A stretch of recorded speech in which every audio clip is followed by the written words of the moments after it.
Good day, folks, and welcome to today's reading of the Tuesday, August 11th edition of the Cape Cod Times.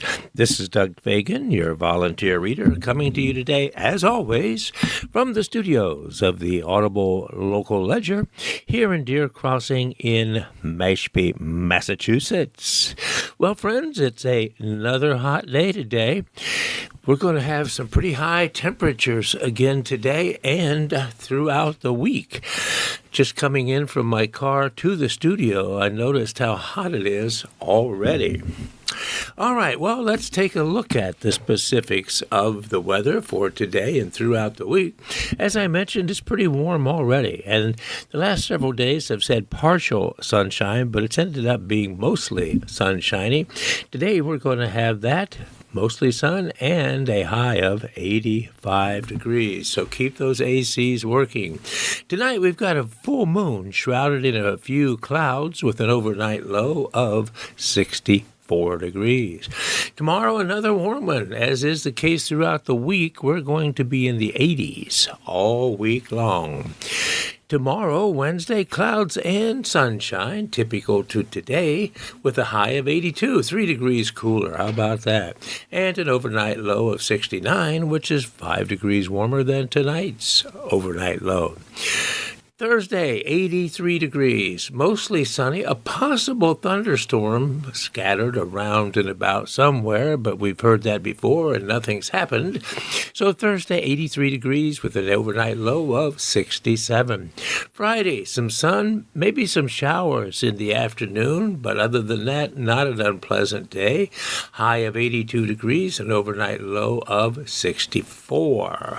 And Saturday, mostly sunny with high clouds. A high of 81 degrees and an overnight low of 63. So there you have it, a look at the daily weather throughout the week. Mr. Sunshine is going to appear most every day, probably every day, with a little bit of possible showers sometime Friday afternoon, but that's only a possibility. Taking a look at some temperatures throughout the South Shore and the Cape and Islands. First, at the South Shore, we have 88 degrees as a high in Plymouth and Wareham today, and 86 at Buzzards Bay by the canal. Crossing the canal into Sandwich, we have 86 there, 85 as a high in both Mashpee and Falmouth, 86 Barnstable, 85 Hyannis, 86 in Dennis, Chatham, Brewster, Eastham, and Truro. And we drop a couple degrees as we go out to Race Point Light in Provincetown, where we find a high of 84 degrees today. Good swimming weather. Water temperature in Cape Cod Bay, 71 degrees, with wave heights only 1 to 2 feet and wind direction southwest, 4 to 8 knots. Beware the sharks. Nantucket Sound water temperature today way up there at 78 degrees, wave heights 1 to 3 feet, and a wind direction and velocity west at 8 to 16 knots. How about taking the ferry out to Martha's Vineyard, where we find a high of 85 today at Oak Bluffs and 83 at Edgartown. Take the speed ferry for less than an hour out to Nantucket, where we have 85 degrees as a high at Nantucket Village and 81 on the south side over at Secaucet. So if you're swimming today, check your shark app on your phone and enjoy the warmer weather at the lovely ocean beaches.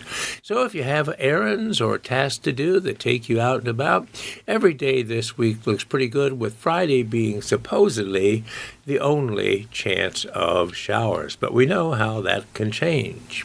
All right, friends, we're going to turn to page 1 of today's Tuesday edition of the August 11th, if you can believe we're 1/3 of the way through August already, and see what articles of local, regional, and state interest we find there and on the ensuing pages as well, before we turn to articles of national and international reference.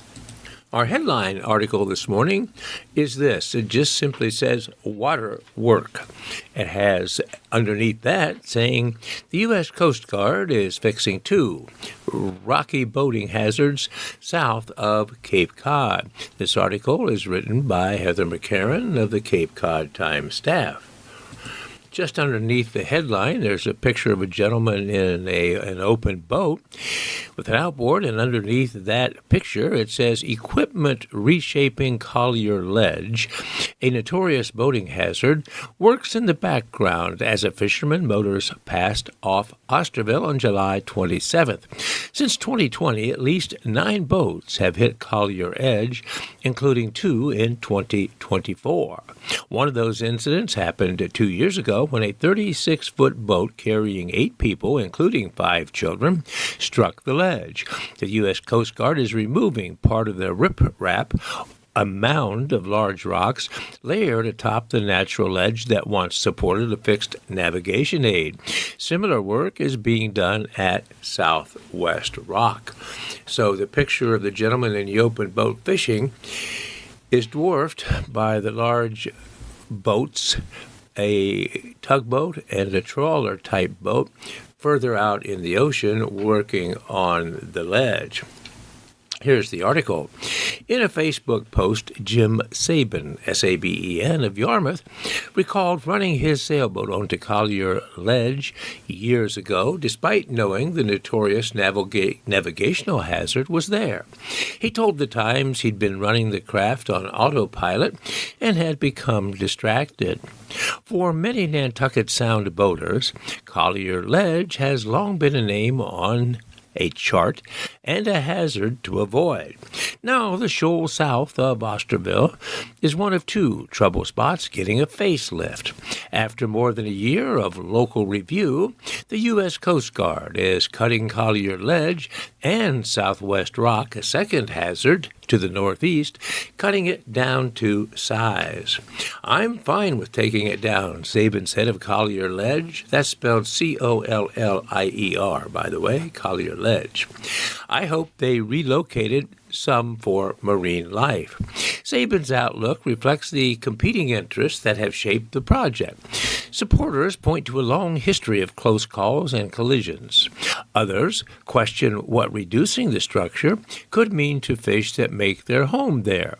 The Barnstable Conservation Commission, which ultimately approved the project on a 3-2 vote at its November 2024 hearing, spent a lot of time talking about what the work would mean for the habitat. Barnstable Harbor Master Brian Taylor said the almost yearly accidents on Collier Ledge are a major reason for the overhaul. "We believe that the frequency of vessels striking Collier Ledge created a public safety hazard that needs to be addressed," he said. At least 9 boats have hit Collier Ledge since 2020. Since 2020, at least 9 boats have hit Collier Ledge, including 2 in 2024. One of those incidents happened 2 years ago when a 36-foot boat carrying 8 people, including 5 children, struck the ledge. No one, fortunately, was injured at the time. For years, the Coast Guard studied different ways to reduce the risk of accidents. By the time the project reached Barnstable boards in 2024, officials had concluded that lowering the man-made structures at each shoal was absolutely the best choice. Over a decade of effort had gone into different marking configurations. Matt Stuck, chief of the Waterways Management for the Coast Guard's 1st District, said during a November 26, 2024 hearing before the Conservation Commission. The natural rock formations underlying both will remain untouched. At Collier Ledge, crews removing part of the riprap, which is a mound of large rocks, layered atop the natural ledge that once supported a fixed navigation aid. Southwest Rock, which Taylor said was historically marked with a day beacon and a lighted buoy, was tagged for a similar reduction. So increases in recreational boat traffic leads us into the next statement. The 55th annual Fagawi Sailboat Race to Nantucket was held May 23rd with a starting point off Hyannis, and there's a picture of one of the sailboats doing that. It was also a concern for the Coast Guard's work. According to the Coast Guard, Collier Ledge was already among the most heavily marked hazards in the district, with multiple buoys, lights, and electronic navigation aids to warn mariners. Yet vessel strikes continued. They also highlighted a marked increase in recreational boating traffic, including many boaters unfamiliar with local hazards, though even experienced local mariners have reported striking the ledge as well. Over the past few weeks, crews have been dismantling a portion of the man-made riprap structure at the Collier Ledge.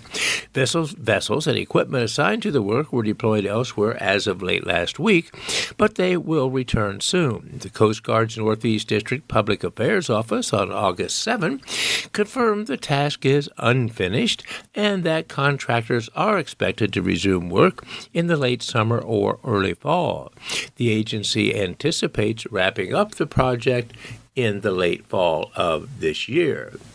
Coast Guard engineers did consider other options, including replacing the riprap with a modern fixed beacon mounted on steel pilings that would have been tremendously expensive and would also have required removing the riprap entirely so the pilings could be driven into the ledge below.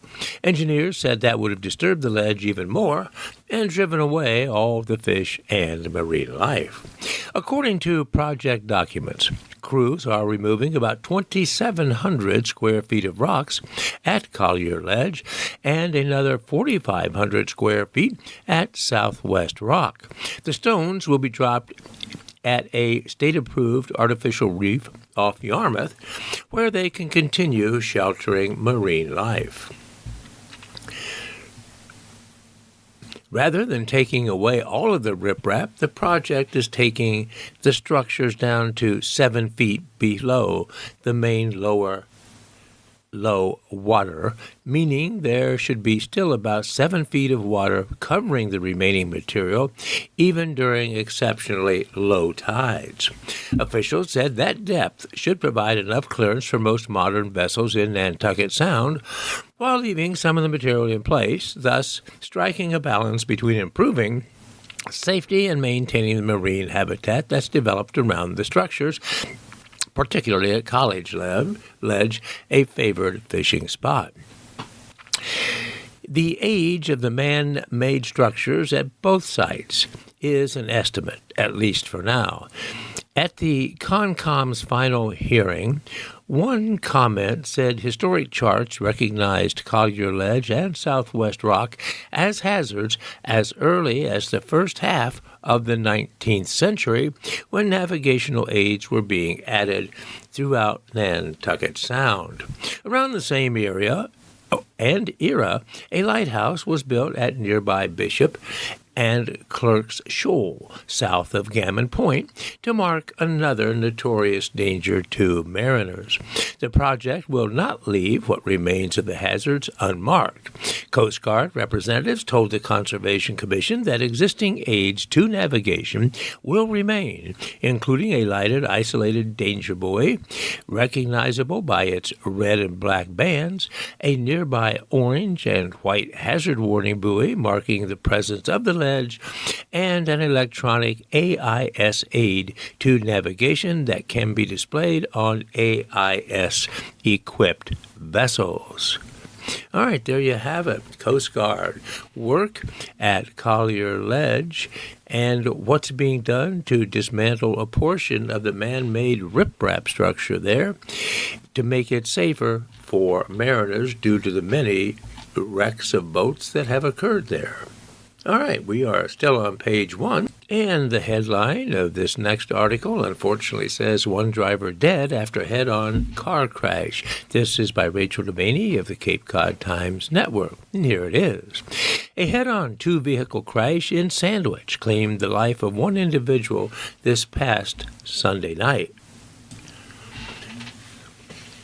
The crash between a 2011 Toyota Prius And a 2017 Toyota RAV4 left the driver of the Prius in critical condition at roughly 8:50 p.m. on August the 9th, that according to a Sandwich Police Department press release.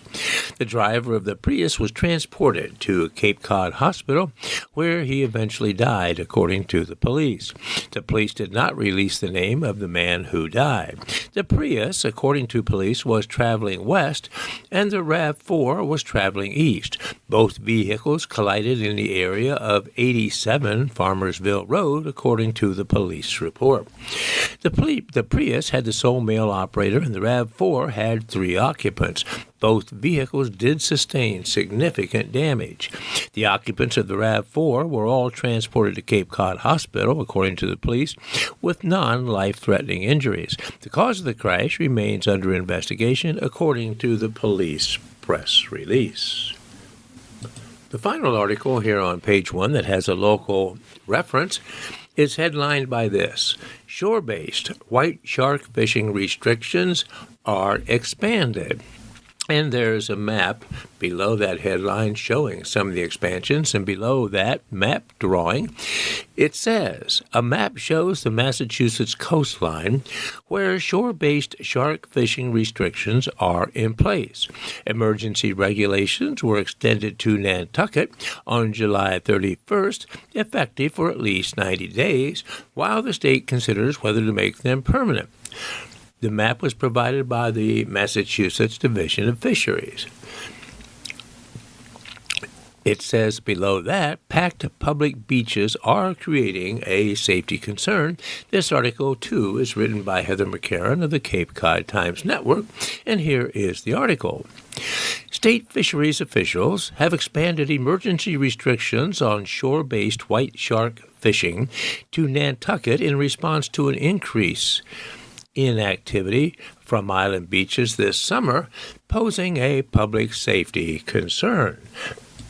The Division of Marine Fisheries issued the emergency order on July 31st, extending to Nantucket a regulation that has already been in place along Cape Cod Bay and the Outer Cape since the year 2025.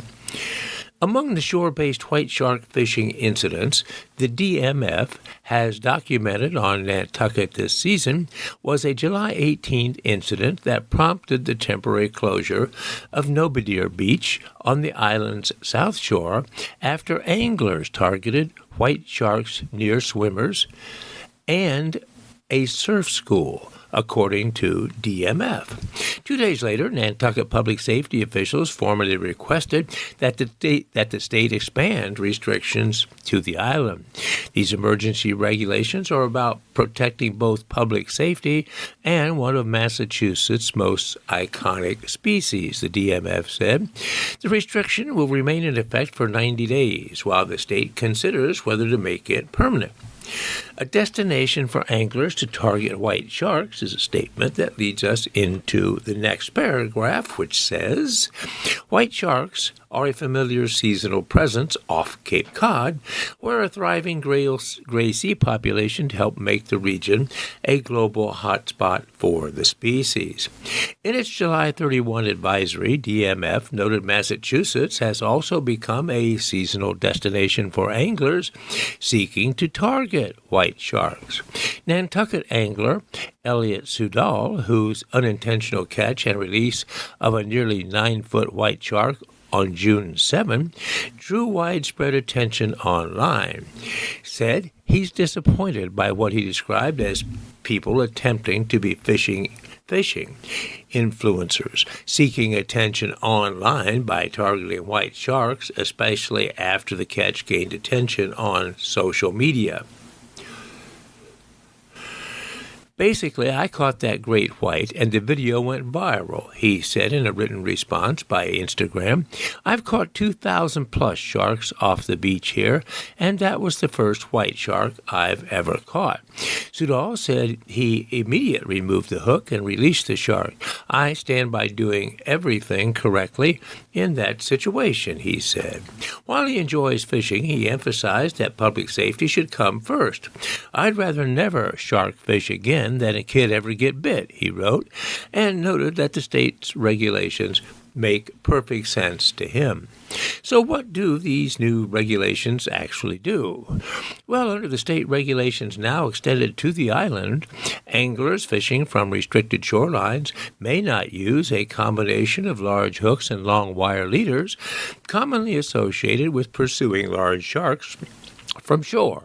Specifically, the rule prohibits hooks with an inside gap larger than 5/8 inch when paired with a wire or metal leader of more than 18 inches in length. A leader is the short section of line that connects a hook to the main fishing line. Shark anglers often use wire leaders because a shark's teeth can easily cut conventional fishing line. The hook gap refers to the space between the point and the shank of a hook. Larger hook gaps generally accommodate larger bait and thus larger fish. So the state says why the large gear restriction was adopted. Although Massachusetts already prohibited attracting and capturing white sharks, DMF said determining whether an angler is intentionally targeting white sharks can be difficult. Consequently, the gear restrictions were adopted last year along Cape Cod shores, where the species is prevalent in part to provide a clearer enforcement standard. Nantucket was not included in the initial restricted area because there was little evidence to suggest anglers were targeting white sharks from the island's shoreline, the agency said. That changed this spring and summer with the uptick in incidents involving shore-based anglers intentionally targeting and catching white sharks, a situation that the agency characterized as an acute public safety risk. Anglers fishing for other shark species can use a combination of smaller hooks and leaders, lighter gear that is not as likely to incidentally catch white sharks. According to state officials, white shark activity around Nantucket remains relatively low compared with Cape Cod's Atlantic coast and Cape Cod Bay, although the sharks migrate through Nantucket waters. So why other shore-based shark fishing is allowed? Well, the DMF acknowledged the long history of shore-based shark fishing on Cape Cod and the islands and stressed that extending the emergency order to the island is intended to target a specific style of fishing rather than shut down shark fishing from Nantucket beaches altogether. Overall, according to DMF, the activity has not presented public safety risk since most of the shark species commonly caught, including brown sharks and sand tiger sharks, are not considered dangerous to humans. Additionally, much of the non-white shark fishing occurs at night when these other species feed along inshore waters and beachgoers are not present. Shore-based anglers are not prevented from using conforming tackle to fish for other popular recreational shark species, DMF said. However, they are reminded that existing regulations restrict chumming from sunrise to sunset and prohibit the use of mechanized compressed propulsion or remote-controlled devices to deploy baited hooks when shore-based fishing. In the event anglers do accidentally hook a white shark, the agency advises that the line be cut as close to the hook as possible while keeping the animal submerged and off the shoreline. Anglers should not sit on, drag, or lift the shark. Well, that kind of makes sense to me, especially for great white sharks. Anyhow, there you have it, friends. Restrictions on fishing for white sharks from the shores of the Cape and Nantucket. Makes perfect sense to me, especially considering there are swimmers in the water enjoying it and do not need to be impeded by the presence of white sharks. All right, here we are, moving on. On to now page 3, the Cape and Islands page, where roughly 60% or more, probably 80% of that page is taken up mostly by ads and pictures. However, there is one article here, and its headline says, "Rescuers Free Second Humpback in 2 days." Heather McCarron's a popular author in today's paper, and she again has written this article. Underneath the headline here is a picture. It says a screenshot from video provided by the Center for Coastal Studies shows rope wrapped around a humpback humpback whale's tail before rescuers cut away the entanglement in Stellwagen Bank National Marine Sanctuary on August 2nd, a few days ago. The team works under NOAA Permit 24359. And here is the article. Twice in 2 days, recreational boaters spotted humpback whales trapped in fishing gear off Massachusetts and called for help. Then, twice in 2 days, a Provincetown-based rescue team answered the call. The latest rescue unfolded a few days ago on August the 7th in Stellwagen Bank National Marine Sanctuary, where the Center for Coastal Studies Marine Animal Entanglement Response Team spent nearly 2 hours freeing the animal, according to a statement the center issued on August 8th. The whale was heavily anchored in fishing gear, the organization reported. The operation marked the MAER team's second humpback whale disentanglement in less than a week, and its third since mid-June, evidence of a threat that continues to shadow whales in some of New England's busiest fishing grounds. Scott Landry, director of the Center's Marine Animal Entanglement Response Program, earlier in the week said cases like those the team has responded to this summer highlight the importance of having a network of mariners looking out for entangled whales.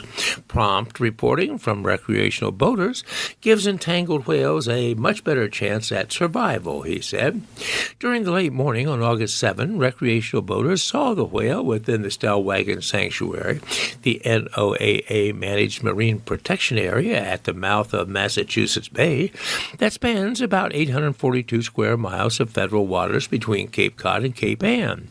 It's one of the most productive feeding areas for large whales during the warmer months, where marine life and fishing activities often overlap. According to the center, the boaters initially tried to free the whale themselves.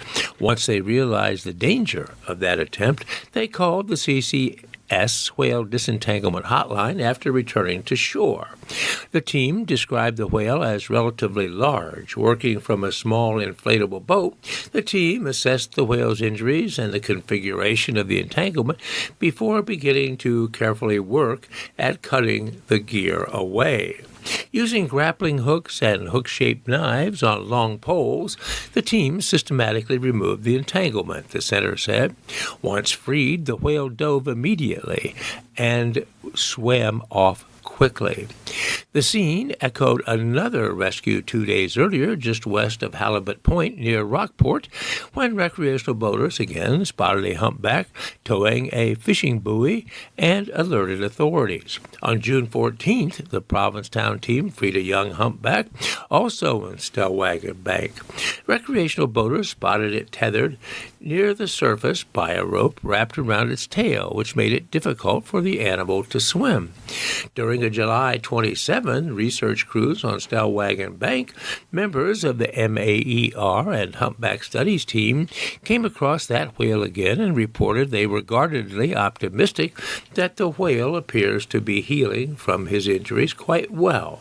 Taken together, the rescues offer a glimpse into a problem that marine scientists say remains one of the leading causes of injury and death, next to boat strikes for large whales as well as sea turtles. Entanglements can leave whales dragging ropes, traps, and buoys for weeks or months, making it harder to feed, travel, and dive. In severe cases, lines can cut into the flesh, causing infections, and could eventually kill the animal. In both cases, the whales were aided by Good Samaritan boaters who reported the sightings. Federally permitted and authorized disentanglement offers individual whales a better chance at survival while adding to needed information that will be useful in preventing entanglement, so said the center. Since 1984, the center's MAER team has helped free more than 200 large whales and other marine animals while pioneering many of the disentanglement techniques now used around the world. The organization urges anyone who encounters an entangled whale or sea turtle to not intervene directly. Rather, they should report the sighting immediately by calling the CCS hotline at 800 800-900-3622. Again, I'll repeat that. The CCS hotline to report whale entanglement is this number, 800-900-3622, or they can hail the U.S. Coast Guard on Channel 16 and remain nearby at a safe distance until trained responders arrive. All right, there you have it, a positive article about the freeing of humpback whales. Good for them. This next article is of interest not only to us here on Cape Cod and the South Shore, but also people around the country, and it has to do with various food products which have been in the news lately as being contaminated and thus causing illness and concerns. This article is headlined by this: Taylor Farms recall jalapeno products. This is a USA Today Network article. As you may recall, even though this article deals with jalapeno peppers, Taylor Farms has also been involved recently in a recall of various lettuce styles. Here's the article. Taylor Farms has recalled a variety of food products containing jalapenos linked to an ongoing salmonella outbreak.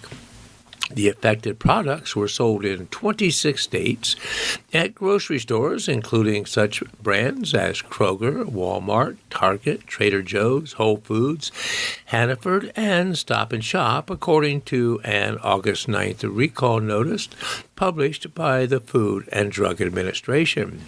More than 300 people in 27 states have been sickened by salmonella in an outbreak linked to jalapeno peppers, as per an August 5th update from the Centers for Disease Control and Prevention.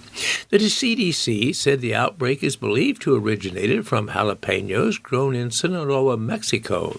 They were distributed in the United States to restaurants including Chipotle and Qdoba, which both pulled the ingredients from their stores nationwide.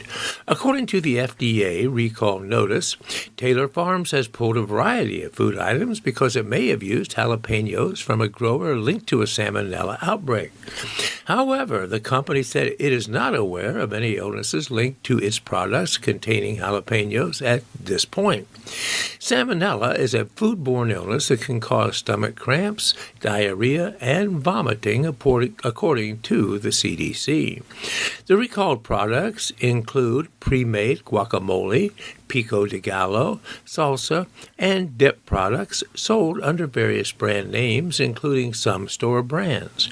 They have a best if used by dates ranging from August 7 through August 16 and were sold in the following states: Alabama, Arkansas, Florida, Georgia, Illinois, Indiana, Kansas, Kentucky, Louisiana, Massachusetts, Maine, Michigan, Minnesota, Missouri, Mississippi, Nebraska, New Hampshire, New York, Ohio, Oklahoma, South Carolina, Tennessee, Texas, Vermont, Wisconsin, and West Virginia.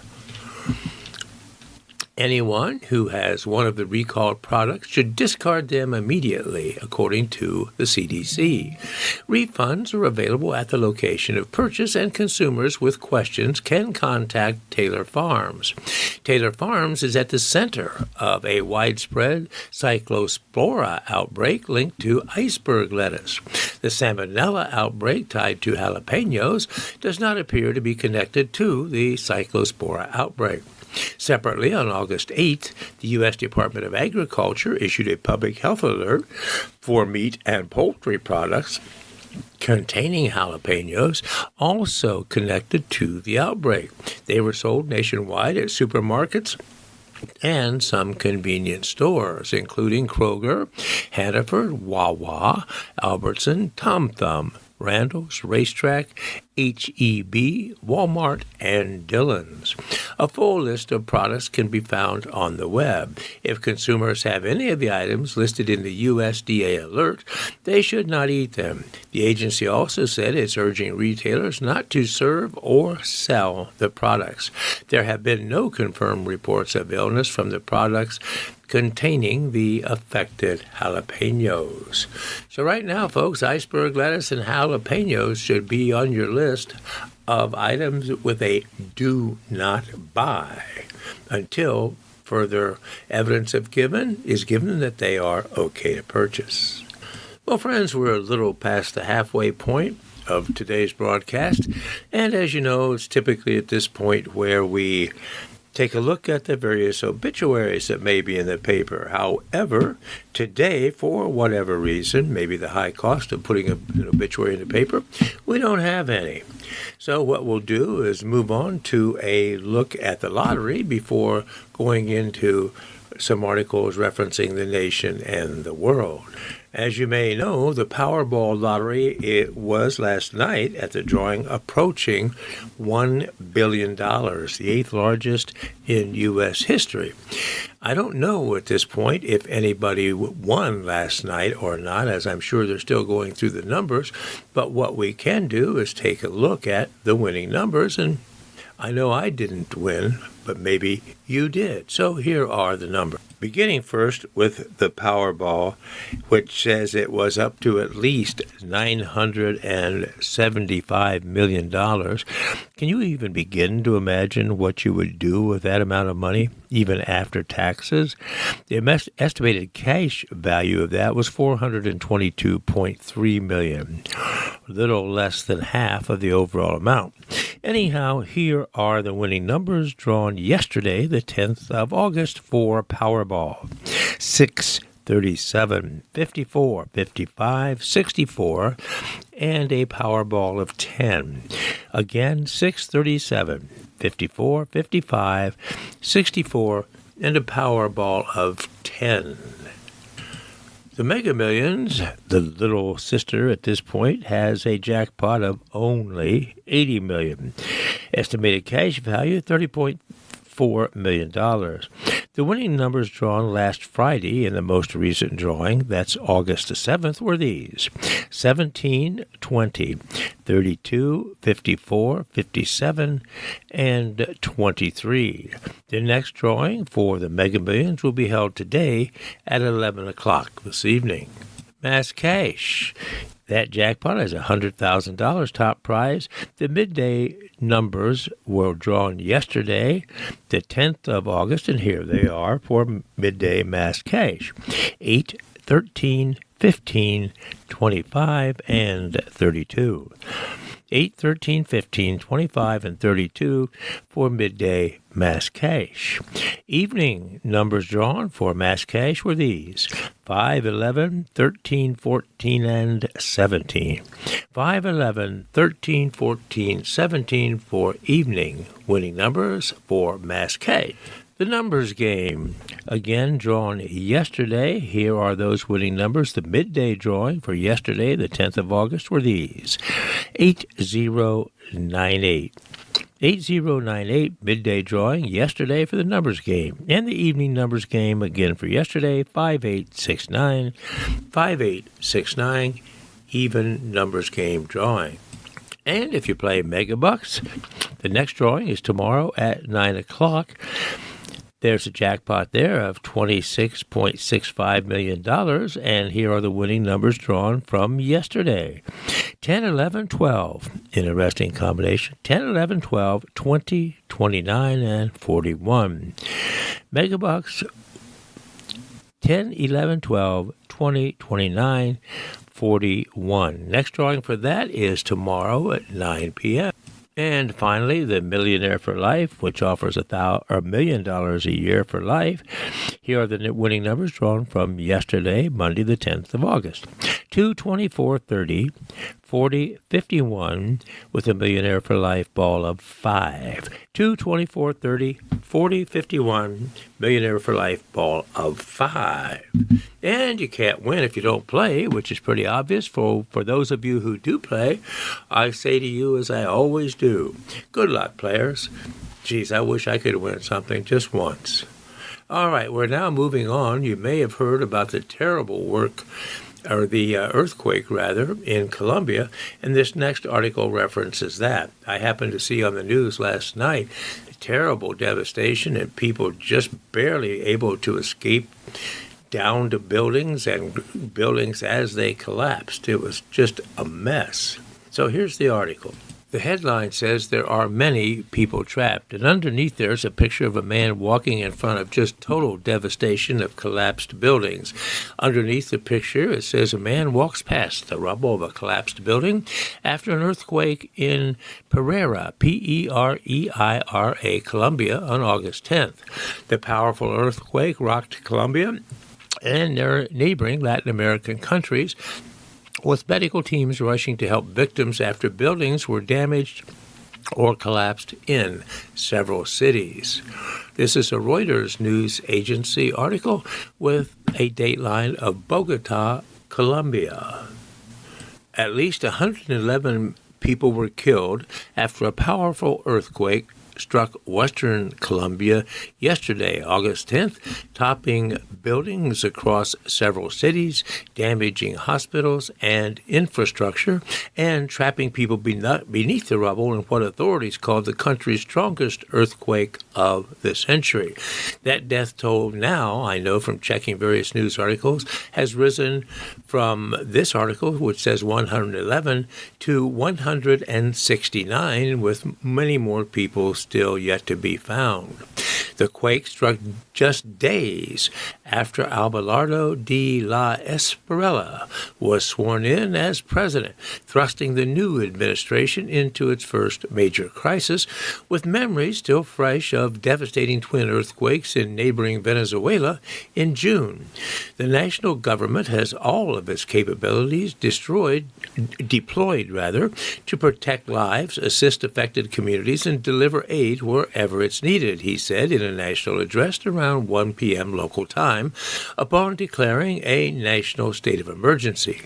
The first priority is rescuing the people trapped under the rubble.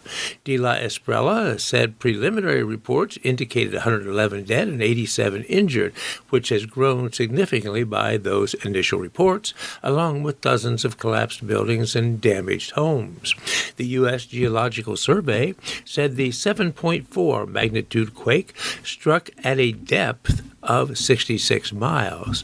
Colombia's Geological Service said it was the strongest earthquake recorded in the country in the 21st century. Reports from Choco, near the epicenter, were slowed by communication outages, with some areas still lacking cell phone service hours after the earthquake had happened. Governor Nubia Carolina Cordoba said 12 people had been killed and 84 injured in largely rural areas. The heaviest casualties appeared concentrated in Risaralda, part of Colombia's coffee-growing region. Pereira, the department's capital, suffered extensive damage, with rescue workers continuing to search collapsed buildings for survivors. Reuters news agency verified video, while footage from Manizales showed one of the side towers of the city's landmark neo-Gothic cathedral collapsing and scattering debris onto nearby streets. Reuters footage showed rescue workers, police, and volunteers shoveling debris by hand and loading rubble into buckets and trucks as they searched for survivors trapped beneath collapsed buildings. Other film footage showed damage to residential towers and emergency service facilities, with debris crashing onto ambulances parked below. Mauricio Andrade, a firefighter in Cali, said his team had rescued 2 women and 2 children from a collapsed building. As he spoke to Reuters, his team was preparing to rescue more people from the rubble. They are alive, he said. We are making space so we can free them and get them out. Juan Carlos Osorio told Caraco Television that the collapse of one of the buildings sounded like a bomb as he helped remove debris from a collapsed structure in Cali. All of us neighbors are working together, forming human change. We need heavy equipment, however. There are still so many people trapped under debris. Colombia's Civil Aviation Authority suspended operations at several airports in the country's west, including Pereira, Manizales, Quibdó, Armenia, Cartago, and Buenaventura, while engineers carried out structural inspections. Colombia sits along the seismically active Pacific Ring of Fire and records thousands of mostly minor earthquakes each month. Northwestern University seismologist Suzanne Vanderlee said the quake's powerful magnitude, inland location, and strike-slip motion may have amplified damage in populated valleys despite its considerable depth. This one was far below the crust, and in theory, it should not cause as much shaking. At this magnitude, it did actually cause a lot of shaking, however, she said. The Colombian Geological Service said 21 aftershocks had been recorded by late August 10 and warned that additional tremors were indeed likely. Colombia's Coffee region was devastated by a magnitude 6.2 earthquake in 1999 that killed more than 1,000 people, particularly around Armenia and Pereira. All right, there you have it, friends. The brief initial report of the really terrible earthquake in Colombia that has killed to date nearly 200 people, with more probably to be found. It was a magnitude of 7.4, and it occurred 66 miles deep into the Earth's crust. I'm sure there'll be more reports on that as the days proceed, and it won't be good news. And now to an article about the Iran war. It says here, the hopes for the Strait of Hormuz deal fade. Trump now demands Iranian reparations. This is a Reuters news agency article with a dateline of Washington, D.C. President Trump, on August 10th, that's yesterday, responded to Iran's condition for a peace deal with his own demands that Iran pay compensation for people killed in wars, attacks, and protests, in a rhetorical escalation likely to complicate efforts to reopen the Strait of Hormuz. Trump's proposal, which had not been raised before, was a response to Tehran's demands for compensation and an end to sanctions. The Iranian demands were largely in line with the terms of a preliminary peace deal signed in early June, which has since broken down. Since the war began this past February, Trump has repeatedly oscillated between threats of escalation and claims that a peace deal is imminent. We're going to ask for money for the damage they've done over a 50-year period, Trump said at the White House, saying payments could cover deaths among both civilians and demonstrators and U.S. forces in the region. This being said, after just days ago, he said Iran has no money. So if there's damages to be paid, I think Iran should pay those damages, Trump said. Oil prices settled 5% higher on August 10th after the demands dimmed prospects for a deal to reopen the strait. Referring to Tehran's crackdown on demonstrations in late 2025 and 2026, Trump said Iran had killed some 52,000 protesters as of 6 weeks ago. While some Iranian opposition and exile groups have claimed tens of thousands killed, the U.S.-based human rights activist news agency in February reported around 7,000 deaths, including 6,500 due to protesters. Trump encouraged protesters to overthrow the Iranian government when the war began and promised U.S. support. U.S. and Israeli airstrikes in February continue. Rights groups say the Iranian government has continued to crack down on opponents since then.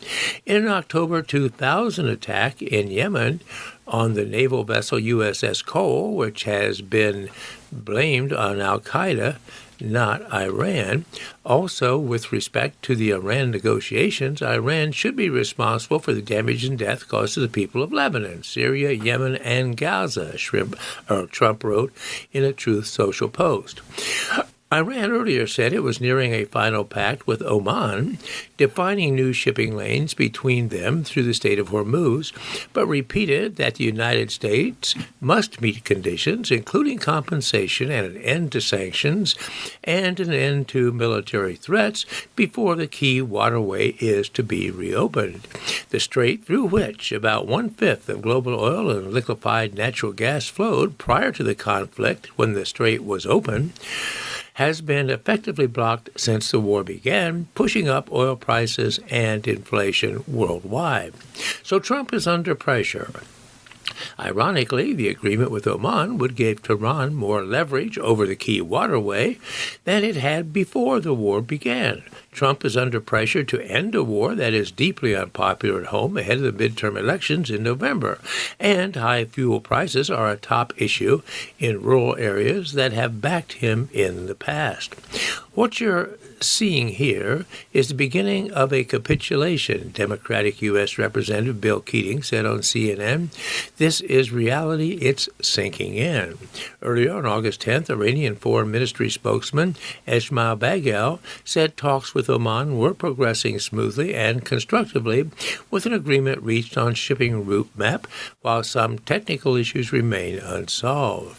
Bagel said the discussions also covered services, which would normally involve payments such as safe navigation, environmental protection, maritime services, and combating crime. U.S. officials have repeatedly ruled out any deal that would allow Tehran to charge fees for access to the strait. But months of U.S. military efforts, including a 2-week campaign of airstrikes in July, have not broken Iran's grip on the strait, despite Trump's misleading claim, repeated on August 10th, that the strait was open. And the only one that has control of the Strait of Hormuz right now is the United States Navy. Washington and Tehran agreed to a ceasefire in June, but the United States reimposed a blockade on Iranian shipping in July, a move that Tehran said violated the truce. Iran has been striking back with missiles and drones against Washington allies in the region, while also targeting commercial ships transiting the strait without its permission. That concludes that article. Well, as most of you know, we here on Cape Cod are fortunate to host the premier college baseball league for the summer here on the Cape, called the Cape Cod Baseball League. This next article highlights the playoffs and the finals. It says here, Cape League Finals Review and Predictions, Bourne meets Harwich. This is by Alan Gunn of the Cape Cod Times Network. Underneath there is a picture of Bourne first baseman and West Division All-Star Luke Costello as he stands in the box awaiting a pitch during the Cape Cod Baseball League All-Star Game on July 18th. Here's the article about the finals. Well, the Bourne Braves and the Harwich Mariners meet again. The two battled it out for the Cape Cod Baseball League Championship just 2 seasons ago when Harwich topped Bourne at Doran Park in a winner-take-all Game 3. That ended Bourne's quest to be the first team since 2014-2016 Yarmouth Dennis Red Sox to three-peat as league champions. Bourne wasted little time reclaiming the crown as it faced Yarmouth Dennis for a third league championship in 4 seasons. A win in 2026 would give Bourne 6 total league championships, which would move it into a 3-way tie for 4th most all-time with Harwich and the Chatham Anglers. Bourne has continued its historic run as it reached 6 straight Cape League final appearances regardless of what happens. Should Harwich defeat Bourne for the second time in 3 seasons, that would push it into a tie for 3rd overall with the Falmouth Commodores on 6 league championships. It comes as no surprise that second-seeded Bourne has once again booked its place in the league championship series. Both victories over Falmouth and the West Division champions, the Hyannis Harbor Hawks, came via sweeps of the series. It's really no surprise that number 3 Harwich has also made it. The Mariners dispatched the Brewster Whitecaps in a dramatic series, while Yarmouth Dennis had no answer on the mound or at the plate. The two teams with very talented offensive options and depth at pitching are why both have reached this stage despite mild and late season struggles for each. The championship series is packed with star-studded talent and will be worth every bit of effort that it takes to make the trips to White House Field and Dorrant Park, which has still yet to figure out how to efficiently get the overflow of fans to the park from Gallo despite 5 straight appearances to see both teams in action. So, what's the schedule? Well, the number 2 seeded Bourne Braves at the number 3 Harwich Mariners happens today. It's Harwich Mariners at the Bourne Braves starting at 5:30 p.m. That game starts at 6:30 p.m., not 5:30 p.m. So who are the Bourne players to watch? Well, gone is Wake Forest duo Andrew Costello, who was the Thurman Munson Award winner as the batting champion, and Blake Schaaf. Luke Costello from Wake Forest and a very talented group of hitters do remain. The remaining twin brother has been a consistent player at the plate and has taken the mantle for the Bourne offense. He currently ranks first on the team in RBIs with 23, 10 doubles, and 21 walks. Third in runs scored at 19 and fifth in hits at 26. He's hitting .230 with an OPS of .715. So who's the Harwich Mariners players to watch? Well, Harwich boasts the Cape Cod League's most valuable player, Tyler Smolinski, the shortstop from Kansas State, who was the Mariners' first MVP since 2016, and he was among the league leaders in virtually every major category. He racked up 27 runs, 42 hits, 6 home runs, and 9 doubles, with a 3.13 batting average in 37 games. He was a Cape League All-Star and starter, and he's played his way into the conversation of being a future Day 1 pick in the Major League Baseball draft. So what's the prediction? Well, the series has every bit of potential to be a coin flip despite Harwich winning the regular series 3-1. Both teams have hitting in abundance. Both teams have depth in pitching that slowed down the top-ranked offenses on the Cape. Something will have to give when these two final teams hit the field, but what is known is that this series will deliver fireworks. Both teams love to go yard, that means home run, so souvenir ball hunters get those gloves ready in the outfield. There's a good chance to catch a home run ball from a future major leaguer. The prediction is Bourne wins 2-1.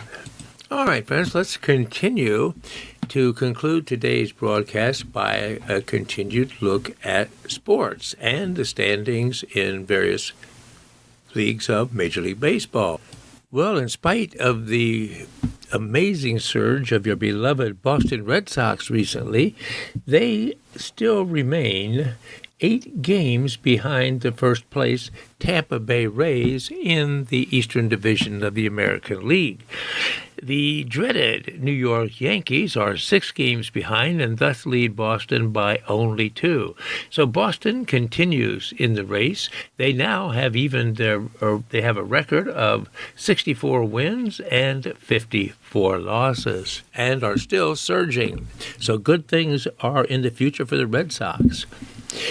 As far as their playoff chances, in the Western Division, Houston leads Texas by 1 game, with Seattle 4.5 behind the league leaders. In the Central Division, the Chicago White Sox lead Minnesota and Detroit by 3.5 games, with Cleveland only 4 behind. So the Central Division of the American League is the one where there's still a real race going on. Switching now to the National League East Division, Atlanta leads that division by 7.5 over Philadelphia. In the Central Division of the National League, the Milwaukee Brewers lead the Chicago Cubs by 5 games.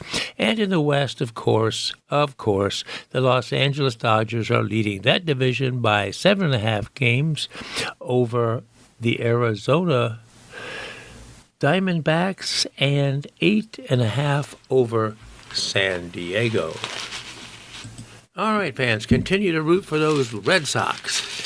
That brings us today to the conclusion of the Tuesday, August 11th edition of the Cape Cod Times. This is Doug Fagan, your volunteer reader, letting you know that it's been my pleasure to read for you today, and I hope you continue to listen to our broadcasts. I look forward to doing the same for you again next Tuesday. So until then, stay happy, stay healthy, and so long for now.